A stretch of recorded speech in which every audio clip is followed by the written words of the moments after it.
illa billah. Alhamdulillah. Yang terhormat Sufibul keluarga Pak Ahmad Ridwan serta keluarga besar dari rumah ini, mudah-mudahan Allah Subhanahu wa taala yang senantiasa mencurahkan anugerahkan hal-hal yang terbaik insyaallah untuk keluarga besar beliau. Mudah-mudahan semua hajat, semua keinginan, semua harapan kepada Allah Subhanahu wa taala, mudah-mudahan Allah Subhanahu wa taala kabulkan insyaallah. Amin. Ya Rabbal Alamin. Kita juga ingin yang semua yang hadir di sini, para hadirin dan hadirat yang hadir, mudah-mudahan semua doa kita, semua hajat kita, semua permintaan kita kepada Allah Subhanahu wa taala Allah berikan insyaallah. Amin. Ya Rabbal Alamin. Dan juga kita berbanyak syukur kepada Allah Subhanahu wa taala dan mengucapkan alhamdulillahirabbil alamin serta salawat dan salam kepada Nabi Muhammad sallallahu alaihi wasallam dan berbanyak ucapan Allahumma shalli wa sallim wa barik alaihi wa ala alihi. Mudah-mudahan dengan banyak syukur, banyak salawat, kedua ini yang senantiasa tidak boleh kita tinggalkan kapanpun dan dimanapun kita berada. Banyak syukur sama Allah. Tapi syukur di sini bukan hanya sekedar dengan lisan, tapi syukur di sini memang harus dengan praktek. Kalau sudah syukur dengan lisan, semua orang bisa bersyukur dengan lisan. Ya, bahkan orang non-muslim bisa juga mengucapkan alhamdulillah. Tapi yang dituntut adalah bukan hanya sekedar dengan lisan. Ya, menunjukkan semua dalam kehidupan kita harus kita buktikan rasa syukur sama Allah Subhanahu wa taala.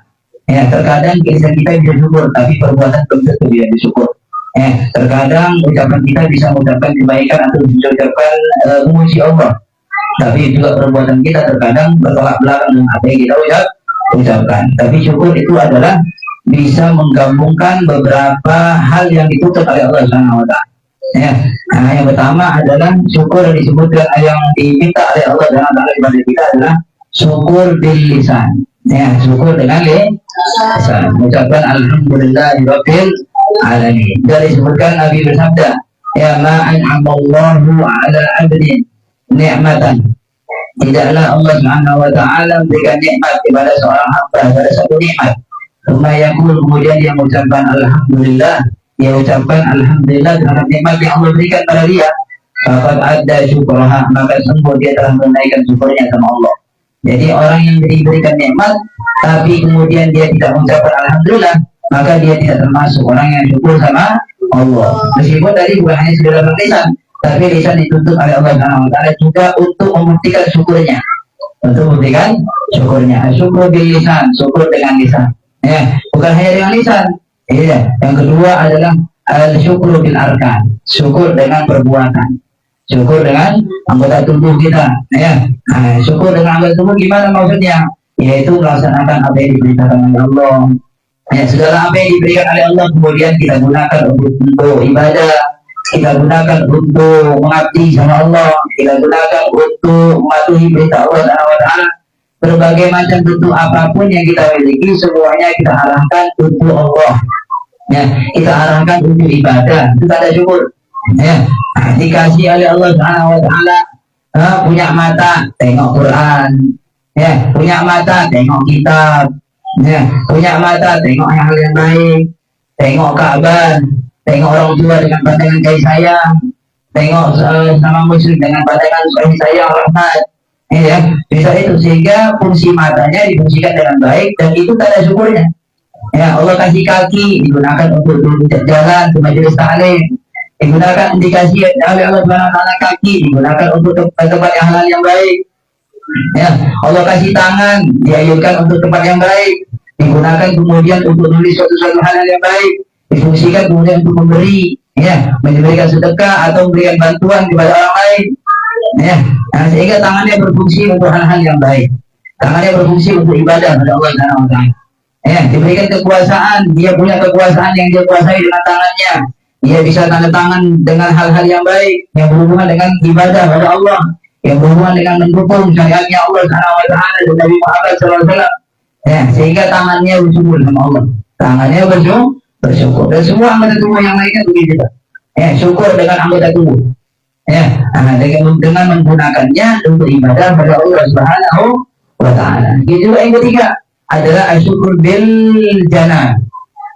Syukur dengan hati. Syukur dengan hati. Yang ketiga syukur dengan hati. Maksudnya gimana? Mengakui setiap saat bahwasanya yang kita miliki ini Ya, yang kita punya ini, yang kita kuasa ini, itu semuanya adalah murni dari Allah, bukan dengan kemampuan kita, ya, bukan dengan keahlian kita, bukan karena sebab kepiawaian kita untuk mendapatkannya, bukan karena sebab kepintaran kita untuk kita bisa memperolehnya, bukan. Tapi murni itu Allah berikan kepada kita, dan itu bukan hak kita, bukan milik kita, itu hanya titipan yang Allah titipkan kepada kita yang suatu saat nanti Allah ambil. Dan Allah Subhanahu wa taala akan mintakan pertanggungjawabannya nanti di hari kiamat. Ya, tsumma la tus'aluna yawma idzin 'anil na'im. Kemudian kalian akan ditanyakan nanti. Tsumma la tus'aluna, sungguh kalian akan ditanyakan. Pakai lam taukid, la tus'aluna, kalian pasti akan ditanyakan. Yawma idzin, di hari nanti, di hari kiamat. Ditanyakan apa? 'anil na'im. Ya, tentang nikmat-nikmat yang Allah berikan di dunia kepada kalian. Digunakan untuk apa? Ya, dikasih anggota tubuh untuk apa digunakan, dikasih fasilitas lengkap di dunia untuk apa digunakan, ya. Naudzubillah min dzalik, kalau seandainya kemudian yang lisan kita ucapkan kemudian sesuatu yang bertolak belakang dengan perintah Allah Subhanahu wa taala, ya, kemudian lisan kita ucapkan, lisan bisa mengucapkan di hari kiamat, meskipun dalam ayat Allah sebutkan ya, al-yawma nakhtimu ala afwahihim wa tukallimuna aydihim wa tashhadu arjuluhum bima kanu yaksibun. Di hari ya, nakhtimu ala afwahihim, kami tutup mulut mereka. Tutup di sini bukan berarti dikunci, ditutup begitu aja Allah, bukan. Kemudian nggak bisa berbicara, tidak. Maksudnya ditutup di sini, dibungkam oleh Allah Subhanahu wa taala. Dia nggak bisa lagi kemudian bersilang lidah di hari kiamat. Karena apa? Di hari itu, di detik itu, semua anggota tubuhnya, tangan serta kakinya, semua berikan saksi nanti di hadapan Allah. Ya, di dunia mungkin kita bisa bohong, ya, ditanya A, ya, ditanya yang benar, kemudian kita bersilat lidah, bohong, kita ucapkan kebohongan, kita bicarakan kebohongan, ya. Ketika itu tak ada yang komplain, tubuh kita nggak bisa berbicara. Di dunia, kaki kita nggak bisa ngomong, tangan kita bisa ngomong, tapi di hari kiamat, kalau kita ngomong dengan lisan kita, ya, berbohong di hadapan Allah Subhanahu wa taala, ketika itu kaki dan tangan ikut komplain. Ya Allah, tidak demikian ya Allah. Tapi dia gunakan kakiku ini, aku ini digunakannya untuk hal ini. Ya Allah, tanganku aku ini, aku sebagai tangannya, aku digunakan untuk hal ini, untuk hal maksiat. Itu lisannya bohong ya Allah. Ya, dibungkam oleh Allah Subhanahu wa taala. Kalau ada saksi, siapa yang bisa kemudian mampu untuk bersilat lidah? Ya, keadaan di hari kiamat itu pada keadaan yang seadil-adilnya. Mahkamah yang paling adil nanti adalah di hari yang di hadapan Allah Subhanahu wa taala. Maka syukur dengan 3 komponen tersebut, syukur dengan lisan, syukur dengan anggota tubuh, syukur dengan hati. Mudah-mudahan insya Allah kita bisa melakukannya betul-betul murni. Semua yang kita lakukan adalah murni untuk Allah Subhanahu wa taala. Termasuk bentuk syukur adalah sifat ini. Ya, tadi dibacakan hadis tentang akikah, meskipun ini niatnya akikah. Ada yang akikah. Ada yang belum? Atau imam ya? Oh, imam akikah ya. Imam akikah ya, meskipun dia besar nggak apa-apa lagi, nggak apa-apa. Akikah itu nggak terputus dengan usia ya. Kapanpun ada rezeki akikah, meskipun ketika bayi itu orang tuanya yang dituntut untuk mengakikahkan anaknya. Tapi ketika dewasa mampu punya uang sendiri, ya, tanpa mempersulit dan juga tanpa memberatkan orang tua, maka dia mampu untuk mengakikahkan diri sendiri, akikahkan. Ya, tetap akikahkan, tidak gugur akikah tersebut dengan berjalannya waktu atau dengan usia yang sudah tua, enggak. Ya, maka tetap dituntut untuk akikah. Yang penting jangan diayun lah. Kalau udah besar kan ya, diakikahkan kemudian diayun lagi, mana hancur ayunan tuh. Ya, kalau ayunan tuh untuk anak kecil aja, ya, untuk anak bayi. Tapi udah besar perlu diayun, tapi tetap akikah. Ya, kadang orang mohon maaf, bahkan kan disebutkan tadi kayak ada hadis tersebut, ya, kullu mauludin mar'un bi akikati. Setiap anak itu dia tergadai dengan akikahnya. Banyak ulama berpendapat tentang ini. Ya, bahkan ada yang lebih keras pendapatnya, mengatakan bahwa anak yang nggak diakikahkan padahal dia orang tua yang mampu untuk mengakikahkan, tapi dia nggak diakikahkan, maka di hari kiamat anak ini nggak bisa nolong orang tuanya nanti. Ini gimana ya? Padahal kita harapkan, siapa lagi yang kita harapkan kalau bukan anak kita? Anak tersebutlah kita harapkan supaya kita selamat. Ya. Kalau anak kemudian berikan orang tuanya, siapa lagi yang diharapkan? Ya. Maka ini yang bagi yang mampu. Beda kalau yang halnya dia nggak mampu, memang dia nggak mampu untuk mengakikahkan. Ya. Nah di sini menunjukkan bahwa ya pentingnya untuk mengakikahkan tadi. Nah, karena sabda Nabi demikian. Setiap anak itu tergadai dengan akikahnya. Ya. Maka meskipun ada juga pendapat-pendapat yang lain. Ya, ada lagi yang kalau secara doirnya ada ulama mengatakan begini. Anak yang tak diakikahkan padahal dia mampu mengakikahnya, tapi dia nggak mengakikahkan, ya, maka kalau disebutkan, katanya pendapat ulama ini mengatakan bahwa dia akan tumbuh dalam kondisi kurang sempurna.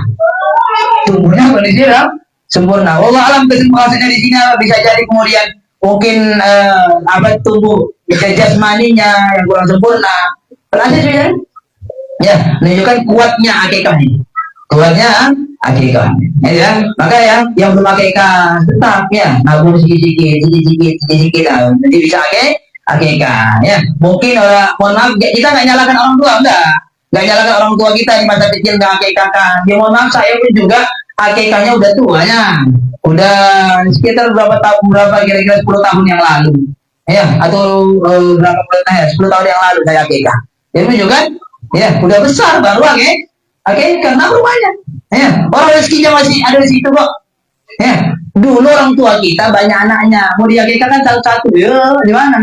Makan pun kadang sambal aja di jatah-jatah, ya kan? Nah, sambal dulu makan di jatah ya.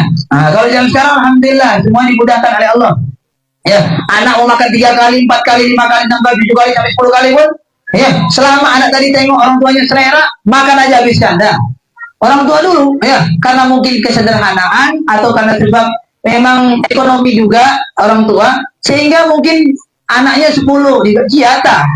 Ya, ada ikan 10 ekor, ada ikan 5 ekor, dipotong, yang satu dibagi 3 kan ya. Ada yang dapat ekornya, ada yang dapat tengahnya, ada yang dapat kepalanya. Dah. Ya, bukan nyalakan orang tua, bukan. Ya, tapi alhamdulillah dengan berkembangnya masa kemudian dipermudah oleh Allah Subhanahu dari rezeki, ya, maka akikah. Ya, akikah. Maka insyaallah ya semua insyaallah bisa kita semuanya jadi anak yang berbakti, bisa nolong orang tua kita insyaallah nanti di hari kiamat. Berarti ini bentuk syukur pada Allah Subhanahu wa taala karena akikah itu adalah di antara bentuk syukur. Apa nilai syukurnya? Syukurnya adalah Allah kasih anak, kemudian Allah kasih nyawa, kita diberitakan oleh Allah Subhanahu wa taala untuk menyembelih nyawa.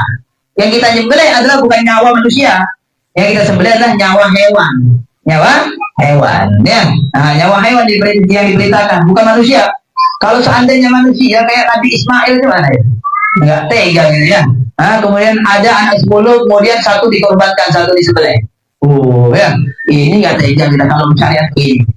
Ya, tapi itu pernah terjadi pada ayahnya Nabi Muhammad SAW. Sayyid Abdullah. Jadi kakeknya Nabi Muhammad, Sayyid Abdul Muttalib, beliau pernah bernazar, kalau aku punya anak sekian, ya, aku akan sembelih satu.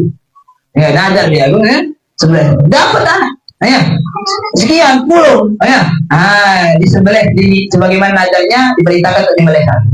Walhasil, ya panjang cerita, kemudian ya diganti dengan onta.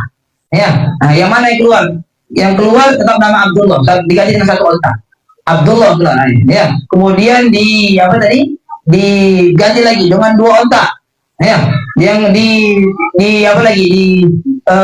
lagi, keluar lagi nama Abdullah. Ya, diganti dengan 5 onta, keluar lagi nama Abdullah. Diganti 10 onta, keluar lagi nama Abdullah. Diganti 20 onta sampai 100 onta. Baru ketika itu keluar nama onta. Jadi satu nilai manusia itu 100 onta. 100 onta, ya. Disembelihlah 100 onta, ya, enggak jadi disembelih Sayyid Abdullah, ya. Dengan Nabi pernah menyebutkan dalam sabdanya, ana ibnu Zabihain. Akulah adalah anak dari 2 orang yang akan disembelih. Ya, anak dari 2 orang yang akan disembelih. Siapa yang pertama? Yaitu Sayyid Abdullah. Yang kedua adalah Nabi Ismail. Ya, karena nasab Nabi Muhammad SAW itu ujung-ujungnya sampai ke Adnan. Adnan itu adalah keturunan Nabi Ismail. Nabi Ismail bin Ibrahim. Sayyiduna Muhammad bin Abdullah bin Muttalib bin bin Qusay bin Kilab bin bin Ghalib bin Fihir bin Malik bin Kinanah bin Huzaimah bin Uzayka bin Ilyas bin Muqal bin Ma'ad bin Adnan Maulaya salli wa sallim daiman ala habibika khairil khalqi kullih. Ya, itu dari wajib hafal tuh. Ya, itu nasab Nabi Muhammad. Jangan pula nasab Messi tahu. Ya, Messi bin apa? Ya, tahu lah. Enggak nasab Messi, nasab Ronaldo tahu. Ya, nasab Nabi Muhammadnya kan? Enggak tahu. Anda orang Islam atau tidak? Kan ya? Nama orang kafir tahu, nama artis yang nggak pernah sujud sama Allah tahu, nama artis yang setengah terancam. Ya, tapi giliran nama Nabi Muhammad SAW serta nama kakek-kakeknya nggak ada yang tahu. Ya, wajib dihafal tuh. Wajib digarisbawahi. Katanya ulama, orang yang ada dalam hatinya nama nasab Rasulullah SAW sampai Adnan ada dalam hatinya, maksudnya dia hafal, maka dia tidak akan tersentuh dengan bahaya. Tidak tersentuh dengan bahaya. Insya Allah, mudah-mudahan. Iya, bisa itu. Ya, sampai yakin ya, Bina. Ya, karena yang disebutkan tadi adalah nama-nama orang suci. Ya, garisbawahi Al-Quran menyebutkan wa taqallubaka fis sajidin. Ya Rasulullah, engkau berada dalam sulbi-sulbi orang yang sujud semuanya sama Allah. Jadi kakek-kakek Nabi nggak ada orang kafir, nggak ada. Kakek Nabi nggak ada orang yang kemudian musyrik kepada Allah Subhanahu wa taala, nggak ada. Ya, maka kalau termasuk ucapan kurang ajar sama Nabi Muhammad SAW yang mengatakan kemudian ayah dan ibu dan Nabi masuk neraka, kurang ajar. Ya, alangkah kurang ajarnya teman-teman. Ya, kemudian dia mengatakan enaknya ayah Nabi di neraka, ibu Nabi di neraka. Ya, nah Allah nyebutkan apa? Wa taqallubaka bis sajidin. Engkau berbolak-balik dalam rahim ya Rasulullah, dalam rahimnya orang-orang sujud. Ya, dalam sulbinya orang-orang yang sujud. Berbolak-balik, pindah ke sini, pindah ke sini, pindah ke sini. Ya, supaya kita tahu Nabi Adam diterima tobatnya sebabnya lah. Sebagai Muhammad mengatakan sebab ada nur Rasulullah dalam sulbi dari Nabi Adam. Terus masuk ke golongan berikutnya sampai ke Nuh, Nabi Nuh. Nabi Nuh diselamatkan dari banjir bandang. Seluruh dunia banjir semuanya. Tak seorang pun yang selamat kecuali pengikutnya Nabi Nuh yang berada dalam kapal. Cuma berapa puluh orang, 80 orang sekian. Beserta hewan-hewannya masuk dalam kapal tersebut. Selamat. Selain yang tidak naik dalam kapal itu, maka semuanya gharq, semuanya hancur, tenggelam. Enggak, katanya ulama, kenapa Nabi Nuh boleh diselamatkan? Karena di dalam sulbinya ada nur Nabi Muhammad. Allah selamatkan. Sampai terus sampai ke Nabi Ibrahim. Nabi Ibrahim dibakar api. Kuliah naru. Usulkan al-Quran. Kuni. Ya naru kuni. Barda wa salaman ala Ibrahim. Wahai api, jadilah engkau bardan wa salaman, sejuk dan juga selamat bagi Nabi Ibrahim. Katanya ulama, apa sebab Nabi Ibrahim tak terbakar? Sebabnya Nabi Ibrahim tak terbakar karena dalam sulbinya ada nur Nabi Muhammad SAW. Tak terbakar. Kalau seandainya nggak ada nur Nabi Muhammad, terbakar Nabi Ibrahim. Subhanallah. Gitu juga dengan Nabi Ismail. Dimulai sembelih nggak jadi, diganti dengan bid'in azim, dengan sembelihan yang besar, domba yang besar.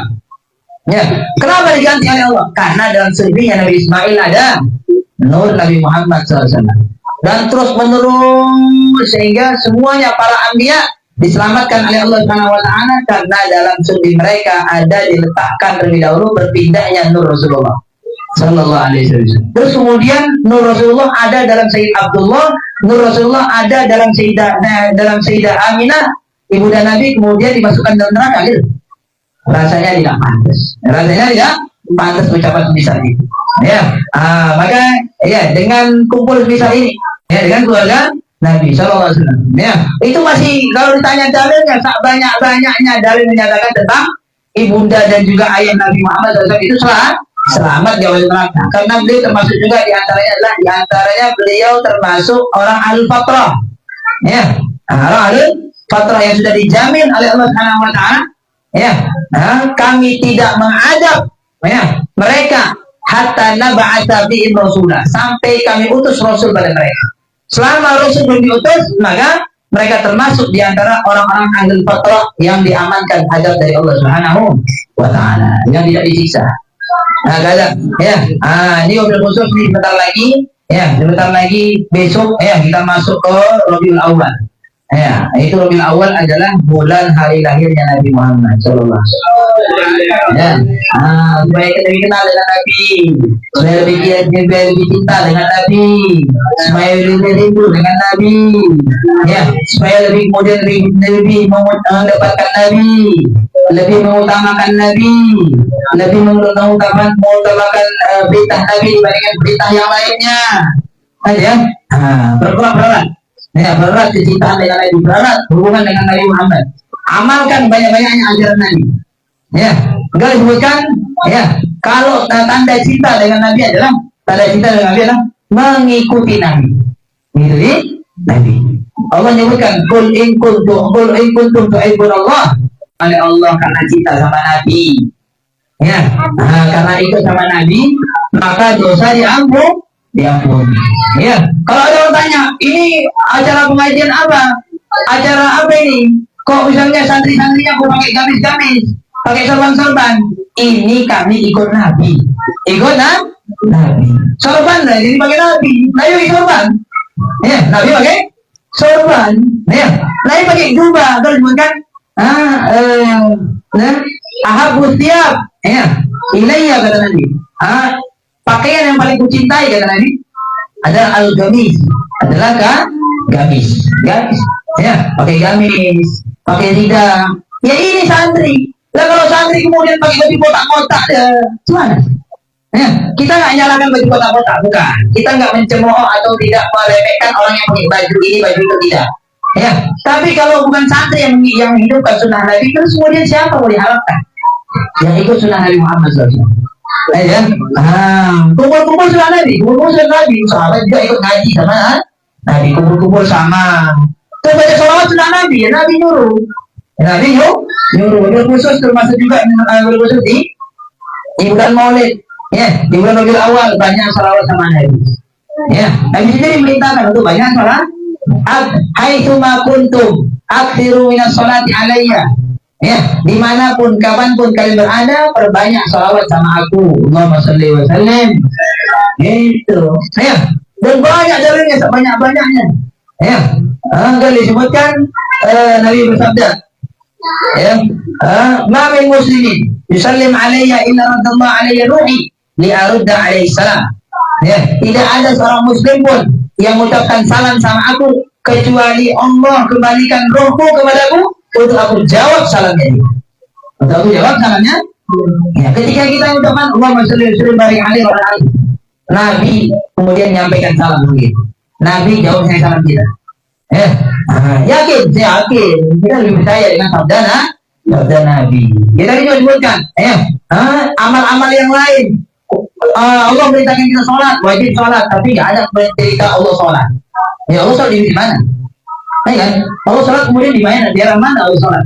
Ya ada Allah sholat. Ya, Allah suruh zakat. Ya, nggak ada keterangan Allah bayar zakat. Sama siapa Allah bayar zakat? Ada orang pakai miskin. Ya, ya. Allah perintahkan untuk haji. Ya ada Allah naik haji.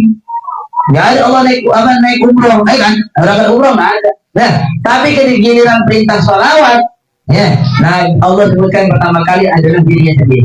Innallaha wa malaikatahu yusholluna 'alan nabi ya ayyuhalladzina amanu Sallu alaihi wa sallimu taslima. Katanya para ulama, kalau seandainya ini firman Allah Subhanahu wa taala ini, ya, kalau seandainya nggak pakai inna pun, nggak pakai inna, kan innallaha wa malaikatahu. Nggak pakai inna, cuman Allah wa malaikatahu yusholluna 'alan nabi. Itu sudah menjadi suatu hal yang wajib untuk setiap muslim yang beriman, setiap muslim yang beriman untuk perhatian dengan sholawat kepada Nabi Muhammad. Apalagi pakai inna. Ya, kalau seandainya pun nggak pakai Allah dan para malaikatnya terlebih dahulu, nggak ada Allah dan para malaikatnya sama-sama Nabi, nggak ada. Langsung saja, ya, ya ayyuhalladzina amanu shallu alaihi wa sallimu taslima, atau ya ayyuhalladzina amanu shallu 'alan nabi, ya, perintah-perintah sholat saja tanpa didahului dengan zatnya Allah, tanpa didahului dengan malaikat, maka sudah wajib untuk setiap orang yang yakin dan iman dengan Al-Quran untuk melaksanakan apa yang diperintahkan oleh Allah. Ya, apalagi didahulukan dengan zatnya Allah Subhanahu wa taala. Ya, maka seharusnya lebih-lebih lagi. Ya, maka termasuk orang yang aneh, ya, orang yang sungsang. Kalau ada orang kemudian bertanyakan, betul nggak tuh banyak-banyak sholawat aja? Ya, masa banyak-banyak sholawat aja? Kapan zikirnya? Zikir dan sholawat itu sama Tuhan. Ya, kalau kita sholawat pasti zikir, Yang kita sebutkan Allahumma, pakai Allah kan? Allahumma ya Allah, sholli 'alan nabi, sholawatlah kepada Nabi. Jadi zikir. Orang yang sholawat berarti otomatis ini zikir. Ya, di besok ya, bersiapkan hati, bersiapkan diri, bersiapkan batin, bersiapkan cinta, tumbuhkan terus irtibat dengan Nabi Muhammad SAW, perkuat dalam melaksanakan apa yang diajarkan oleh Nabi, dihidupkan sunnah-sunnah Nabi dalam sekitar kita, dalam diri kita dihidupkan sunnah Nabi, supaya agar memiliki keterkaitan erat dengan Rasulullah SAW. Ya, banyakkan amal sunnah, hari-hari wajib dah itu ya, banyak salawat dan wajib hadir dengan amal-amal sunnah. Yang disebutkan, ya, Nabi disebutkan, ya, man ahya sunnati idza fasad ummati falahu ajru mi'ati syahid. Yang menghidupkan sunnahku di saat banyaknya rusaknya umatku, meninggalkan banyak sunnahku, maka untuk dia pahala 100 orang mati syahid. Ya, yang bisa maulid tiap malam ikut arba'in, ya, numbuhkan rasa kita sama Nabi Muhammad SAW. Ya, yang nggak bisa ikut tiap malam, ya udah di rumah buat sama istri, sama anak, sama keluarga, sama tetangga. Ya, bisa itu ya. Cuma beberapa orang nggak apa-apa, yang di rumah berkah. Karena dibacakan maulid Nabi Muhammad SAW itu mengundang berkah dari Allah Subhanahu wa taala. Jadi ya, ada pun orang yang mengatakan nggak ada itu maulid, gak ada dalilnya. Kenapa nggak pernah belajar? Ya, mondok dulu aja. Ya, mondok dulu. Dari mana? Ya, sekelas Al-Imam, Al-Imam Abu Syama, gurunya Imam Nawawi. Tahu Imam Nawawi? Kalau nggak tahu, kemudian ada orang Imam Nawawi yang tidak kenal Imam Nawawi, mesti dipertanyakan, ente belajar di mana? Ya, belajar di mana selama ini? Kok kita kenal dengan Imam Nawawi? Ya, Imam Nawawi yang ngarang Sahih Muslim, yang ngarang kemudian Sahih Muslim, yang ngarang dia Shalihin, yang ngarang kitab Al-Azkar. Ya, dia punya guru namanya Abu Syama.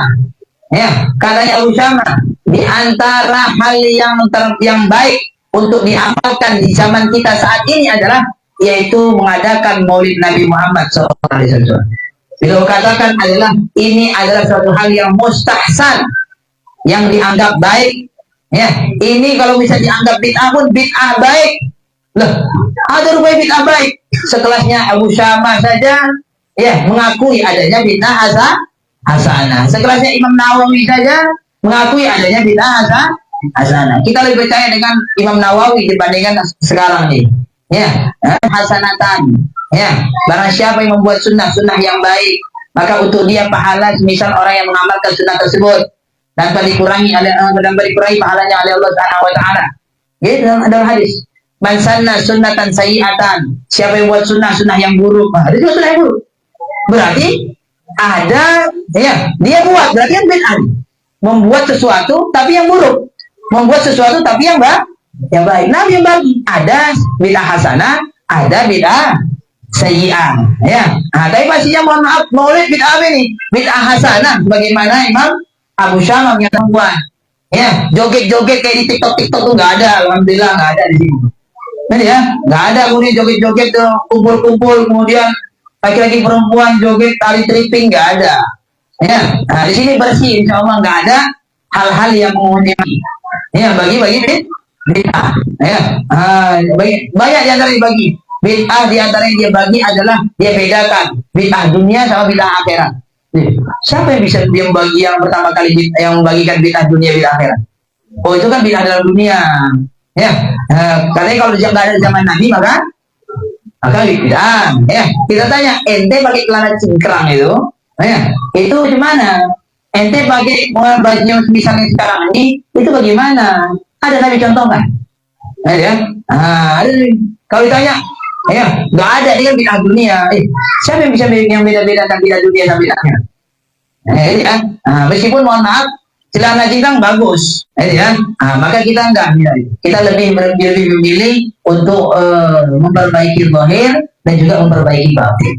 Ya, memperbaiki zahir dengan amaliyah-amaliyah yang kita lakukan dari anggota tubuh kita, dari ujung rambut ke ujung kaki, ya, zahir diperbaiki dengan baik sehingga rasanya lebih layak, lebih pantas pakaian kita pakai ini betul-betul disenangi oleh Allah dan Rasulullah SAW. Ya, betul-betul kita betul-betul memfungsikan pakaian ini dengan baik, di arah yang baik, ya, tidak sampai kemudian jangan sampai menyalahgunakan pakaian yang baik. Pakaiannya udah baik, tapi kadang tingkah laku kita yang kurang baik. Nah, itu diperbaiki, perbaiki zahir, kemudian perbaiki batin, perbaiki batin. Ya, batin diperbaiki, udah kita sibuk dengan memperbaiki hati, membersihkan hati, lebih khusyuk ibadah, lebih cinta dengan Nabi. Ya, nggak kemudian kita nggak ada pusing dengan orang lain, ya, tidak pusing dengan orang lain. Nah, ada itu tadi ya, Imam Abu Syamah dan banyak lagi ulama-ulama yang lain yang menyatakan tentang itu, tentang Maulid Nabi Muhammad Sallallahu Alaihi Wasallam. Ya, insya Allah mudah-mudahan masuk dalam dikumpulkan beserta orang yang dia cintai. Hari kiamat dikumpulkan dengan orang yang dicintai. Ya, perhatikan dua Pak Bu, perhatikan kira-kira di dalam hati kita sama siapa. Ya, cinta sama siapa kira-kira. Selama ini kita sama siapa? Apa yang lebih kuat dari dalam hati kita cintanya kepada siapa? Kalau sama orang kafir, kalau sama artis yang kemudian ya, artis yang dia emang Islam dia Islam, ya, ya, juga ngomong sembarangan, suka tebar aurat, itu kemudian kita ikuti. Ya, kita nggak meremehkan orangnya, Bang. Kita meremehkan maksiat yang dilakukan. Ya, mana yang besar kira-kira kita dalam hati kita? Ya, kalau Nabi Muhammad dalam hati kita yang besar, beruntung. Anda beruntung. Ya, kalau seandainya mohon maaf, kalau di hari kiamat beserta orang yang dia cintai, siapa dalam hatinya? Ya, meninggal malam ini, mati malam ini, hati besar cinta dengan Rasulullah, beruntung masuk dengan kelompoknya Rasulullah. Tapi kita khawatir meninggal malam ini kemudian sedikit pun tak ada cinta dengan Nabi Muhammad SAW. Itu dikhawatirkan. Ya, bahkan katanya Dina Ali, ya, kalau seandainya seseorang itu ibadah depan Ka'bah, bainal hajar wal maqam, antara ibadahnya di antara Hajar Aswad ke Maqam Ibrahim, di tengah-tengah itu dia ibadah sampai 70 tahun lamanya dia ibadah, kemudian dia meninggal dunia, tetap dia akan dibangkitkan di hari kiamat beserta orang yang dia cintai. Meskipun banyak ibadahnya, tapi kalau hatinya cinta sama orang kafir, kumpulkan dengan orang kafir. Alhamdulillah, ya, mudah-mudahan insya Allah kita semuanya dikumpulkan dengan Nabi Muhammad SAW, dengan orang-orang soleh, dengan orang yang dekat dengan Allah Subhanahu Wa Taala, dengan orang-orang yang sujud senantiasa sujud dengan Allah Subhanahu Wa Taala. Mudah-mudahan insya Allah dari kita disiapkan oleh Allah Subhanahu Wa Taala untuk mendapatkan anugerah dari Allah Subhanahu Wa Taala. Amin.